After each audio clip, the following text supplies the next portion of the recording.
अस्सलाम वालेकुम वरहमतुल्लाह। दोस्तों, अपना अगला टॉपिक है एक लड़का। देखिए, अख्तरुल ईमान, पहले हम अख्तरुल ईमान की शायरी, खुसूसियात, तर्ज तहरीर, उनके सवानहात के बारे में पढ़ेंगे। उसके बाद उस नज्म के बारे में आपको बताया जाएगा। एक लड़का नज्म है जो, ठीक है। अख्तरुल ईमान के बारे में अब पढ़ते हैं। अख्तरुल ईमान कौन था, कब पैदा हुआ, क्या क्या इन्होंने उर्दू अदब के लिए कारनामे अंजाम दिए। देखिए, अख्तरुल ईमान की पैदाइश 1915 को नजीबाबाद जिला बिजनौर में, ठीक है। बिजनौर जो उत्तर प्रदेश के अंतर्गत आता है। अख्तरुल ईमान का असल नाम आपसे पूछा जाए तो उनका असल नाम मोहम्मद अख्तरुल ईमान ही था, ठीक है। और अख्तरुल ईमान का इब्तिदाई में 1941 तक तखल्लुस था अंजुम।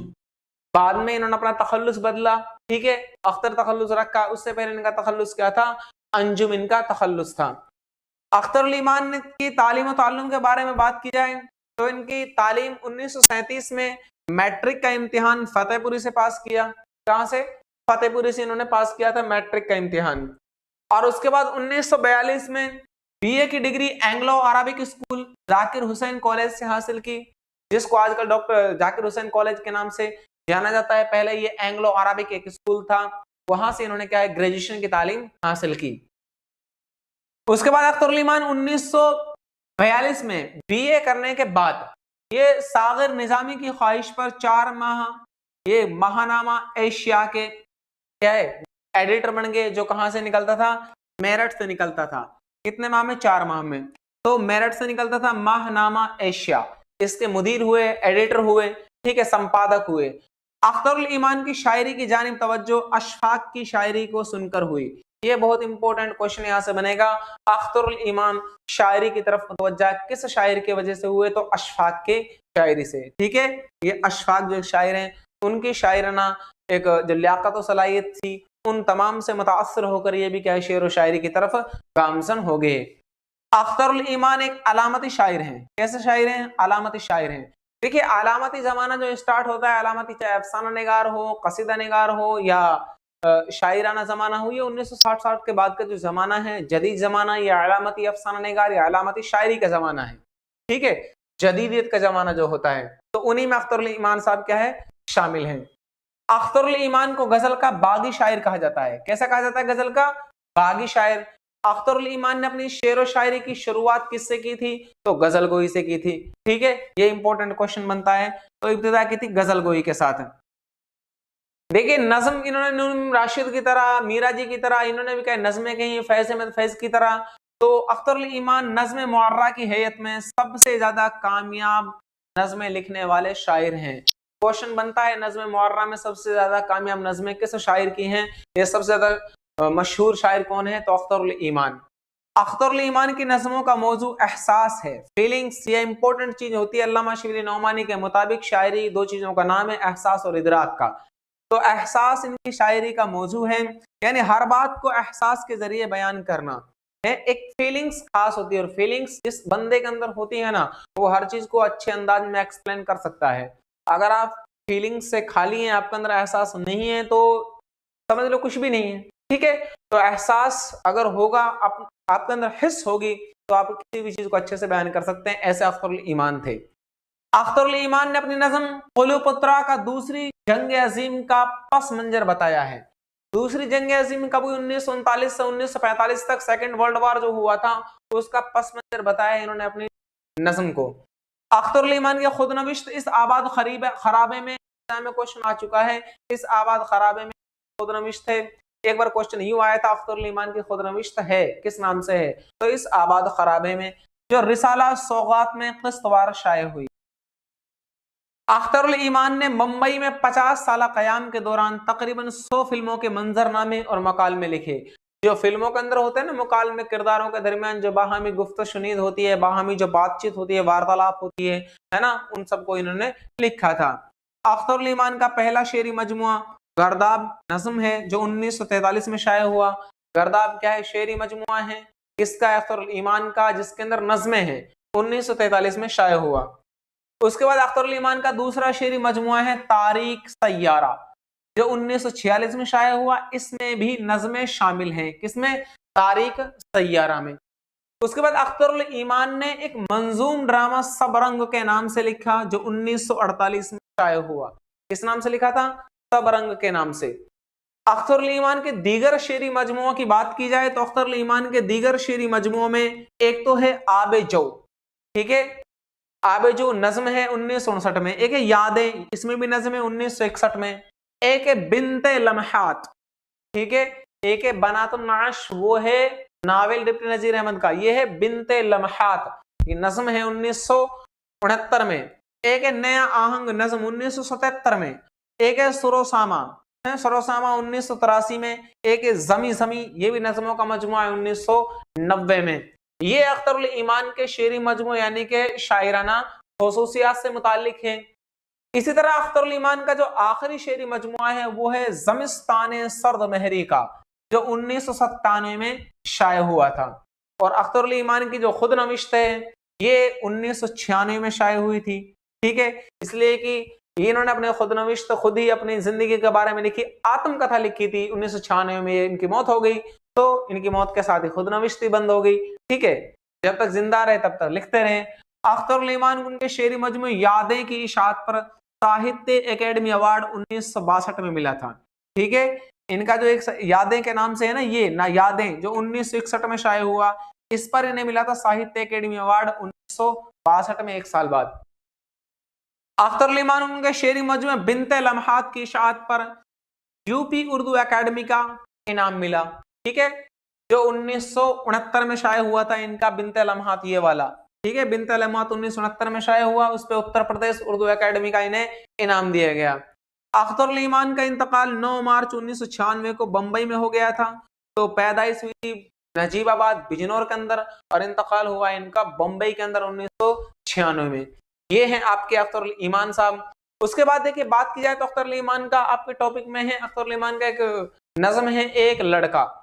इसमें अख्तरुल ईमान नस्ल में खुद अपने आप के बारे में बयान किया है एक हमजाद के रूप में, यानी हमजाद कहते हैं जो इंसान के साथ रहता है, ठीक है, फरिश्ता जिस तरह होता है जो इंसान के जैसे शक्ल इख्तियार किया हुआ है, ठीक है, जो इंसान के साथ साथ काम करता है। इन सबको एक कॉमन, एक यूं मान सकते हैं ख्याली बात तस्वुर करके अपने बारे में बयान कर रहा है, अपने लड़कपन के, अपने जवानी के, अपने बचपन के किस्सों को बयान कर रहा है कि मैं क्या क्या करता था क्या नहीं करता था। तो नज़म एक लड़का अख्तरुल ईमान के शेरी मजमू यादें में शामिल है जो 1961 में शाये हुआ। और इसी यादें, देखिए यादें में शामिल एक लड़का है और यादें पर इसे मिला है साहित्य एकेडमी पुरस्कार 1962 में, ठीक है। तो ये दोनों तरह तीनों तरह से इंपॉर्टेंट है, कैसे भी आपसे क्वेश्चन घुमा फिरा के पूछा जा सकता है। नज़म एक लड़का हैयत के एतबार से मुअर्रा नज़म है, ठीक है, और नज़म एक लड़का में अख्तरुल ईमान ने अपने इस कशमकश का इजहार किया है जिसमें वो बचपन से मुबतला रहे हैं, यानी अपनी कशमकश की जिंदगी को बयान इन्होंने इसमें किया है, ठीक है। अख्तरुल ईमान साहब इसमें क्या करते हैं, अपने बचपन को हसीन व अलामती अंदाज में बयान कर रहे हैं। देखिए दयार शर्क की आबादियों के ऊंचे टीलों पर, शर्क यानी के मशरिक, ठीक है, कभी आमों के बागों में कभी खेतों की मेंढों पर। शायर यहाँ पर अख्तरुल ईमान कह रहा है कि मैं अपने बचपनों के जमानों में है मशरिकी जमानों में, नहीं जैसे गाँव का एक इलाका होता है, खास इलाका है गाँव में, तो मशरिक की आबादियों में कभी ऊंचे टीलों पर, कभी आम के बागों में, कभी खेत की मेंढों पर, कभी झीलों के पानी में, कभी बस्ती की गलियों में है, ऐसे हम क्या खेला कूदा करते थे, जिंदगी में मस्त रहा करते थे। कभी कुछ नीम उरिया कम सिनों की रंग रैलियों में, सहरदम झपटने के वक्त रातों के अंधेरे में। नीम उरिया का मतलब, उरिया का मानना होता है नंगा, नीम उरिया का मतलब होता है अधनंगा, मतलब जैसे आजकल की हीरोइन होती है ना, वो मन में तो कपड़े पहने होते हैं पर वो कपड़े बोड़े नहीं होते हैं ना, वो बस ऐसे ही होते हैं, वो अधनंगा भी नहीं हो तो कंप्लीटली नंगे ही होते हैं ना। तो नीम उरिया का मतलब होता है कि ऐसे ही बस चड्डी बनियान पहन के घूम रहे हो, है ना, अंडरवियर पहन के घूम रहे हो, इनर पहन के, बच्चे होते हैं ना इस तरह ही तो घूमते हैं। कभी कुछ नीम उरिया कम सिनों की रंगरलियों में, सहरदम का माने सुबह सवेरे, अलग सुबह, सहरदम झपटने के वक्त रातों के अंधेरे में, यानी हम ऐसे ही मतलब अध कुचले कपड़ों में, कम कपड़ों में बच्चों के साथ घूमते रहते थे, क्योंकि हम भी बच्चे थे उस टाइम, है ना। तो सुबह सुबह निकल जाते थे और रात तक क्या खेलते रहते थे, है। कभी मेलों में नाटक टोलियों में उनके डेरे में, ताकुब में कभी गुम तितलियों के सूनी राहों में। और हम मेलों में नाटकों में टोलियों में क्या जाते थे, घूमते फिरते थे मेलों में, और कभी कभी बचपन एक ऐसा था कि तितलियों को हम पकड़ते पकड़ते, यानी तितलियां पकड़ में नहीं आती थी, और उन्हीं तितलियों के ताक़ुब में, ताक़ुब का माना होता है पीछा करना, उड़ती हुई तितलियों का पीछा करते करते हम बहुत दूर तक गुमराहों में निकल जाते थे, सुनसान जगहों में चले जाते थे। बचपन में होता है ना, तितलियों को पकड़ते पकड़ते बच्चे दूर जाते हैं।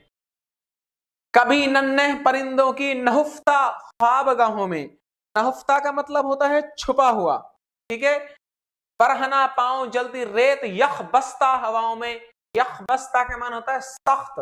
तो शायर कह रहे हैं कि कभी बचपन हमारा ऐसा बचपन था कि हम परिंदों की छुपे हुए घोंसलों को तलाश करते रहते थे, उनमें उनके अंडे बच्चों को देखते रहते थे, है ना, क्या है क्या नहीं है। और नंगे पैर जलती रेत में सख्त हवाओं में हम घूमते फिरते थे, है ना, वो हमारा एक खास बचपन था। गुरेजा बस्तियों से मदरसों से खानकाहों में, कभी हम सिन हसीनों में बहुत खुशकाम व दिल रफ्ता है। हम मदरसों में, मस्जिदों में, खानकाहों में यूं ही घूमा फिरता करते थे, और खूबसूरत लड़कियों के साथ, यानी जो हमारी हमसिन थी, हमारी हमजोलियां थी, हमारी दोस्त थी, है ना, हमारी फ्रेंड थी, है। फ्रेंड मतलब बचपन वाली फ्रेंड, उस टाइम कोई जीएफ बीएफ का कोई कॉन्सेप्ट नहीं होता बचपन में, है ना। ऐसे ही बस सब एक दूसरे के साथ खेलते रहते हैं। अट्रैक्शन की अवस्था बाल्यावस्था के बाद किशोरावस्था की ओर आती है, जब एडोलेसेंस की अवस्था होती है इंसान की, है ना, वो आपने साइकोलॉजी में पढ़ा होगा। कभी हम सिन हसीनों में बहुत खुशकाम दिल व दिल रफ्ता, हम अपने उन दोस्तों में साथ हसीनों के साथ घूमते फिरते थे, है ना, वो एक खास बचपन था। कभी पेचा बगोला सा, कभी ज्यूं चश्म खूबस्ता। तो इसमें शायर कह रहे हैं बगोला के पेच खाता रहता, और कभी क्या यूं ही चश्मे खूं बसता, कभी क्या यूं ही मतलब मैं रोता रहता था। बचपन में से होते हैं बच्चे, क्या रोते हंसते खेलते पिटते कुटते, ऐसे क्या है घूमते फिरते हैं, है ना, हम सबका बचपन ऐसा ही होगा, है। हवा में तैरता, ख्वाबों में बादल की तरह उड़ता, और कभी क्या है मैं बादलों की तरह उड़ता रहता था बचपन में, परिंदों की तरह शाखों पे छुपकर झूलता मुड़ता है। बचपन में परिंदों की तरह के शाखों पर, पेड़ों की टहनियों पर लटकते रहते थे, झूला झूलते रहते थे, वहां से गिरते भी थे। मुझे एक लड़का आवारा मुंश आजाद सीलानी, मुझे एक लड़का जैसे तुंद चश्मों का रमा पानी, यानी मुझ जैसा एक लड़का, यानी वो क्या मेरा हमजाद है, यानी वो मैं खुद ही हूँ। अपने आप के बारे में बयान कर रहा है, जो आवारा किस्म का था, यूं ही मतलब घूमता फिरता रहता था, तुंद चश्मों के रवा पानी की तरह, जो तेज धार पानी होता है, इस तरह का फुर्तीला था। नजर आता है यूं लगता है जैसे ये बुलावे जहां, मुरा हमजादा है, मुरा हमजादा है यानी मेरा हमजाद है, मुरा हमजादा है हर गांव पर हर मोड़ पर झूला, यानी वो मुझे ऐसा लगता है कि मेरा हमजाद हो, मैं मेरा हमशक्ल हो, मेरे ही एक रूह में हो, जो मुझे गांव के हर चौराहे पर हर नुक्कड़ पर क्या है नजर आता है। उसे हम राह पाता हूँ ये साए की तरह मेरा ताक़ुब कर रहा है, जैसे मैं मफरूर मुल्जिम हूँ, मैं जहां भी जाता हूँ उसे पाता हूँ, हम राह पाता हूँ अपने साथ पाता हूँ, है हर जगह वो मेरे साये की तरह मेरा पीछा कर रहा है, और इस तरह मेरा पीछा कर रहा है जैसे मैं कोई मफरूर मुल्जिम हूँ। मफरूर का माने होता है फरार हुआ, ठीक है। मुल्जिम का माने जानते हैं आप क्या है, गुनाहगार। ये मुझसे पूछता है अख्तरुल ईमान तुम ही हो, और ये मुझसे पूछता है कि अख्तरुल ईमान वो तुम ही हो जो बचपन ऐसे उल्टे सिल्टे काम करते थे, ठीक है। खुदा अज्जो जल की नेमतों का मुतरिफ हूं मैं, मुझे इकरार है इसने जमी को ऐसे फैलाया। कह रहे मैं अल्लाह तबारक व तआला की नेमतों का मुतरिफ हूँ, उनका इकरार करता हूँ कि अल्लाह तबारक व तआला ने इस जमीन को कैसे फैलाया, इस जमीन और आसमान को कैसे बनाया। ऐसा नहीं कि मैं भूल गया हूँ, है कि जैसे बिस्तरे का ख्वाब हो, दीबा व मखमल हो। दीबा के माने होता है रेशमी कपड़ा, मखमल ये भी रेशमी कपड़े जैसा ही होता है। दीबा व मखमल मुतरादिफ अल्फाज हैं। मुझे इकरार है ये खैमा अफलाक का साया है, कि मुझे वो कमख्वाब बिस्तर रेशमी लिबास हैं, बचपन के चोचले सब क्या है याद हैं, ठीक है। और मुझे इकरार है ये खैमा अफलाक का, यानी आसमान और जमीन का जो अल्लाह ताला की पैदा करदा अशिया हैं, चीजें हैं, उसी की बख्शिशें हैं। उसने सूरज चांद तारों को फजाओं में समारा, एक हद फासिल मुकर्रर की। कह रहे हैं सब अल्लाह तबारक व तआला की कुदरत है कि अल्लाह तबारक व तआला ने सूरज चांद तारों को आसमान में बनाया, और उन सब के बीच में एक हद फासिल मुकर्रर की, यानी कि सूरज चांद तारों के बीच एक खास दूरी मुतय्यन की है, ठीक है, हद फासिल। चट्टाने चीर कर दरिया निकाले खाके असफल से, असफल का मतलब होता है असफल, ये आला का मुतजाद है। आला बहुत ऊंचा, असफल बहुत नीचे, यानी तहतुस्सरा जमीन के नीचे पाताल लोक में, ठीक है। मेरी तखलीक की मुझको जहां की पासबानी दी। शायर कह रहे हैं कि चट्टानों को चीर कर अल्लाह ने दरिया निकाले हैं, जमीनों में से दरिया निकाले, बड़े बड़े दरिया, और मुझे पैदा किया और मुझे जहां की पासबानी सौंपी, मुझे दुनिया की बादशाहत दी, है ना। समंदर मोतियों मूंगों से काने, लालो गोहर से, लालो गोहर मतलब वही मोतियां, है ना, और मूंगे पाए जाते हैं ना वो समुद्रों में। हवाएं मस्त कुन खुशबुओं से मामूर कर दी, मामूर के माने यहाँ पर वैसे भरने के माने में यहाँ पर तो ठीक है। अच्छा, शायर कह रहे हैं कि अल्लाह तबारक व तआला ने अपनी कुदरत से समंदरों में मूंगे मोती ये सब डाल दिए, और खानों को यानी कि कानों को, कान कहते हैं उर्दू में खान को, जिसे हिंदी में कहते हैं खान, उन्हें उर्दू में कहते हैं कान, ठीक है। तो कानों को के लालो गोहर से भर दिया, और हवाओं को खुशबूदार बना दिया, मुअत्तर कर दिया हवाएं जो बहुत ही अच्छी लगती हैं। आगे देखिए, वो हाकिम कादिर मुतलक है, यकता और दाना है, अंधेरे को उजाले से जुदा करता है खुद को में। शायर कह रहे हैं अल्लाह तबारक व तआला कादिर कुदरत वाला है, हाकिम हुकूमत वाला है, हाकिम कादिर मुतलक यानी खुद अकेला बादशाह है। अल्लाह एक है, उसका कोई शरीक नहीं, एक एक ही होता है, ठीक है। यानी वो वाहिद है, अहद है, उसका कोई शरीक नहीं, ला शरीक लहू, ठीक है। यकता और दाना है, वही जानने वाला है, वही समझने वाला है। खुदा सिर्फ एक होता है, अनेक नहीं होता। अंधेरे को उजाले से जुदा करता है, वही सारी दुनिया के काम करता है। रोशनी को अंधेरे में, अंधेरी को रोशनी में डालने वाला है, यानी दिन को रात में, रात को दिन में डालने वाला। उसी ने खुद अगर पहचानता हूं उसकी रहमत और सखावत है, उसी ने खुसरवी दी है लीमुओं को मुझे नकबत। नकबत का माने गरीबी होता है, खुसरवी का माने बादशाहत। यानी अगर मैं पहचानता हूं, अल्लाह को जानता हूं, उसकी जात को पहचानता हूं, तो उसकी रहमत और सखावत है? इसलिए कि अल्लाह तबारक व तआला ने मुझे क्या बादशाहत दी है और मुझे क्या है गरीबी दी है। उसी ने यादा गवैयों को मुरा खाजिन बनाया है, तवंगर हर जकारों को किया दरयूजा गर मुझको। तवंगर के मान होता है मालदार, हर्जाकार मतलब होता है ऊट पटांग लोग, है ना, फालतू के लोगों को मालदार कर दिया। और दरयूजा गर मुझको, दरयूजा का मान होता है भिखारी, और हम जैसे लोगों को भिखारी बना दिया। मतलब ये कि अल्लाह तबारक व तआला जिसको जो चाहे देता है। अल्लाह जिसके साथ जैसा मामला करना चाहता है ऐसा अल्लाह उसके साथ कर देता है, इंसान की हालात के एतबार से। मगर जब जब किसी के सामने दामन पसारा है, ये लड़का पूछता है अख्तरुल ईमान तुम ही हो, लेकिन जब भी मैं किसी के सामने जाता हूँ, दामन पसारता हूँ, तो ये लड़का पूछता है कि क्या वो अख्तरुल ईमान तुम ही हो, ठीक है। ऐसे हालात मेरे सामने पेश आ रहे हैं। माईशत दूसरों के हाथ में है, मेरे कब्जा में जजा के जहन रसा कुछ भी नहीं, फिर भी मगर मुझको। माईशत के माने होता है जिंदगी का सामान, जिंदगी गुजारने के आलात। कह रहे हैं दूसरों के हाथ में, मेरे हाथ में कुछ भी नहीं है। जजाक जहन है, यानी छोटा सा जहन है बस मेरे हाथ में, है, और कुछ भी नहीं है, मगर फिर भी मुझको फरोश उम्र के इतमाम तक एक बार उठाता है, अनासर मुंतशिर हो जाने नब्ज़े डूब जाने तक, ठीक है। क्या है, अपनी जिंदगी के खरोश उम्र के इतमाम तक, यानी अपनी जिंदगी के इख्तिताम तक, खत्म होने तक एक बार उठाना है, बार यानी बोझ उठाना है अपनी जिंदगी का। है अनासिर, अनासिर या उनसुर का जमा है, यानी के टुकड़े, जुज़। अनासिर मुंतशिर हो जाने नब्ज़े डूब जाने तक। नवाए सुबह हो या नालाए शब, कुछ भी गाना है, चाहे सुबह का गाना हो, शाम का गाना हो, मैंने क्या कुछ भी नहीं देखा इन सब चीजों को।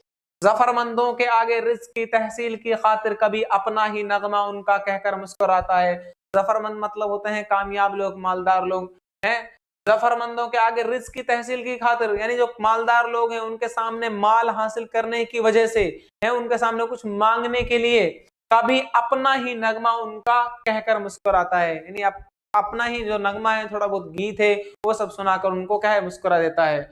वो खामा सोजी शब बेदारियों का जो नतीजा हो, है खामा सोजी शब बेदारियों ने रातों में जागना, रातों में क्या है खड़ा होना, उसे एक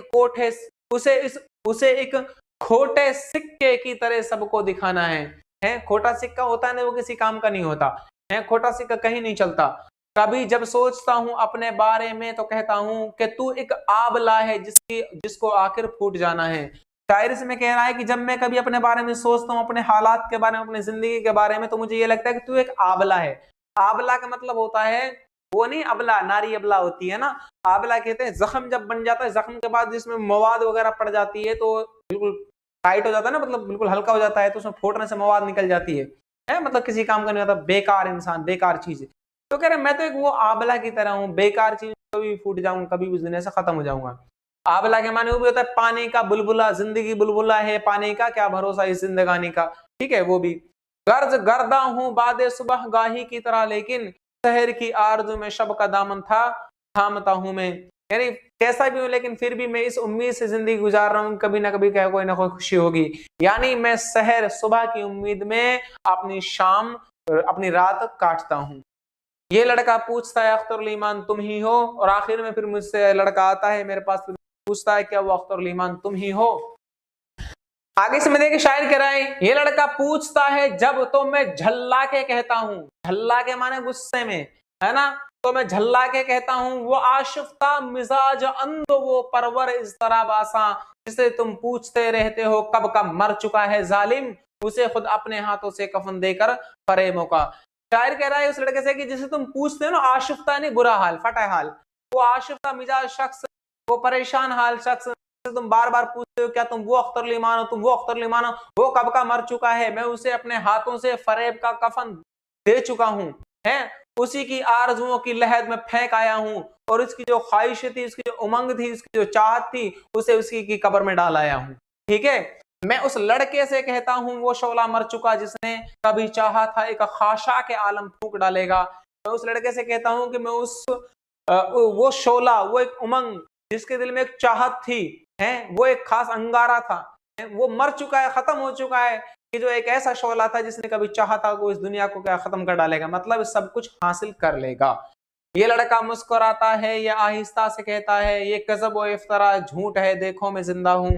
फिर ये लड़का मुस्कुराता है, आहिस्ता से कहता है कि ये सब झूठ है, किज़ब है, किज़ब यानी झूठ, इफ्तरा बकवास है, बल्कि ऐसा नहीं, देखो मैं जिंदा हूँ। अख्तरुल ईमान अपने आप के बारे में कह रहा है, एक लड़का अपने हालात को बयान कर रहा है आखिर में।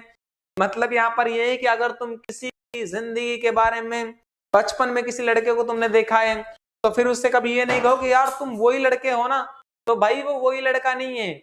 अगर तुमने उसके जिंदगी के हालात को सिर्फ वहीं पर देखा है, उसके बाद उस जिंदगी से अलग हो गए, तो तुम्हें सिर्फ वही नजर आएगा, अब वो वही नहीं है, वो बहुत कुछ है। ठीक है, तो इसलिए कह रहा है कि जो कुछ पहले नहीं था अब वो बहुत कुछ है। तो पुराने हालात को जानने वाला सिर्फ शख्स वही होता है जो उसके साथ साथ उसकी जिंदगी के तमाम हालात पर गुजरा हो। तो एक लड़का के जरिए इन्होंने अपने बचपन को, अपने लड़कपन को लोगों के सामने जाहिर किया है। ठीक है, आप इसको आरपीआई एग्जाम में जाहिर कर दीजिए। ठीक है, अच्छे से याद कर लीजिए, वर्ड मीनिंग वगैरह पूछे जाएंगे, और ये किस मजमूए कलाम में शामिल है। ठीक है, या दूसरा शेर, तीसरा शेर, इस तरह आपसे पूछा जाएगा। नज्म की हैयत क्या है, मौरन नज्म के अंदाज में बयान की गई है, में ना कोई रदीफ और काफिया, आपने देख लिया, चूंकि मौरन नज्म में ऐसा कुछ होता नहीं है, उनकी पाबंदी होती नहीं है, आप सभी जानते हैं। ठीक है, तो उम्मीद आपको अच्छा समझ में आया होगा। फिर भी कोई डाउट हो कमेंट जरूर करें। अस्सलाम वालेकुम व रहमतुल्लाह।